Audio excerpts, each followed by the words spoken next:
Hello guys, and welcome to our Sunday morning edition of our Afro Kitchen podcast session.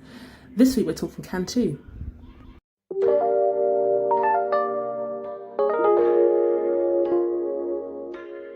I started to buy CANTU products on my hair. I bought the shampoo, the conditioner and stain conditioner, leave-in conditioner. Yes. And it was okay in my hair, but after a few days I noticed like some build-up.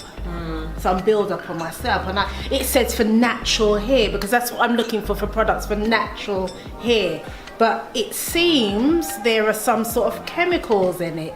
There definitely are chemicals. There must be in some CANTU chemicals. products, So when yeah. I went to my GP and was speaking to her, she said to me, "What do you use?" So I said, "I'm using CANTU." She said, "Do you know that's the worst thing you can use?" And she's actually Asian. Really? Yeah, and she said to me, "Why don't you use West Indian people? They use this like black seed oil." She was saying to me, and I said, "I've never used that before, but there is a lady that sells products called Root to Tip." But I have no conditioner. I've only got the shampoo and the scalp serum at the moment using. Well, I'm just glad to hear that a doctor said that. My GP said that to me. CANTU, or can't you? I call it, or can't you see the difference? Yeah.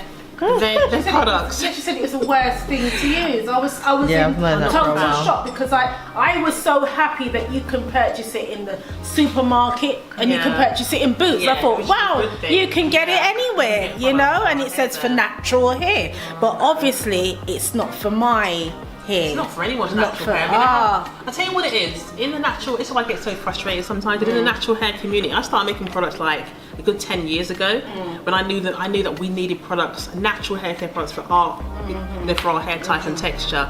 It's such a multi-million pound market industry. Yes. So you have brands like CANTU who are not black owned at all, who see the need that we have, and they have the money behind them to put products everywhere. Yeah. And even the name CANTU is like an African type name. That's right. It looks like a kente Kind of thing. Right, even that, I mean, even that just really put me off. At thinking, it's not black. it's not black owned at all, and and they're trying to just feed us a narrative that because we kind of buy most things that we see on the shelves. We don't really question who the ownership of it is. Is it really for our hair until you see the build up and the damage it's caused. And what I find with a lot of those products, the fine print on the back is very, very fine. You can hardly read it to see the ingredients and stuff in there. It's really, really hard. And then there are codes that the normal layperson wouldn't understand. Only if you're trained in that field, you'll understand what these codes mean. And obviously, they're not for natural hair. You know? I mean, there was one of the ingredients in one of the products was something called Snow White Petroleum. Right. I think someone was having a laugh because there's no such thing as Snow White Petroleum, is there? What's Snow White Petroleum? It's just petroleum. It's Vaseline. Petroleum gel is just Vaseline. It's Vaseline, so they're trying to make it sound pretty, and we don't even question that. Yeah. So I'm so pleased that your GP understood that it's one of the worst brands you could be using. That's what she actually said. She said it's one of the worst. There's another brand that I was using prior to that, Palmer's. Okay, yeah. Palmer's, but it was just the build-up was so rapid and intense. I stopped using it. Yeah. I think, and that was another one that was advertised as natural for natural or transitioning to, because you know this, they catch on to this thing, transition into natural, they catch on to that and then draw you in. But I feel like the difference is like it's for natural hair, but it doesn't have natural products. That's where you have to look at it, actually look at the ingredients. Exactly. Is it are these oils gonna help your actual hair? Well, it might have natural products in it, but it's got some chemicals in there. Right. What they tend to do is they will lace it on the top with there's a thing called what's it called? I've forgotten the terminology. Where it's mainly it might be like 90% all chemicals and 10% natural oils on top. They sugarcoat it, so it's not really natural, but they're allowed to do so and market it as it is. Why do they use these chemicals? Is it a form of preservative? These chemicals, why are they putting them into their It's hair preservatives products? and also it's cheap. And it's cheap, and black women and us in general, we need products, so we're going to buy whatever's out there. We have done for so many years, but it's time for us to really wake up and really see what's going on. You know, it causes infertility. I mean, all these chemicals actually disrupt the body internally. I did a film about it last year. It sinks into our scalp. So that's why we have so much hair loss, fibroid issues, infertility. If you're pregnant and with a child, it'll also affect your child as well. So you have to be careful about what you're putting on your hair and even on your child's hair. It's a real thing. Hence why I'm trying to get people to really wake up and say, you know what, let me try and find a natural brand that really is natural. You know, we're not as rich as Palmer's or as CANTU as yet, but it's a journey.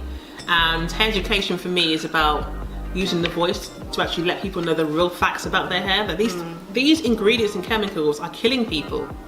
So how are you able as a manufacturer to make products which are natural, that have mostly natural ingredients? As I don't know, do you have any chemicals in any of your We do, we have products? chemicals. We have to use like a preservative system. You have to use, so it's only like 1%. Okay. And we might use some fragrance, which is not all natural all the time, which is maybe about 0.5%.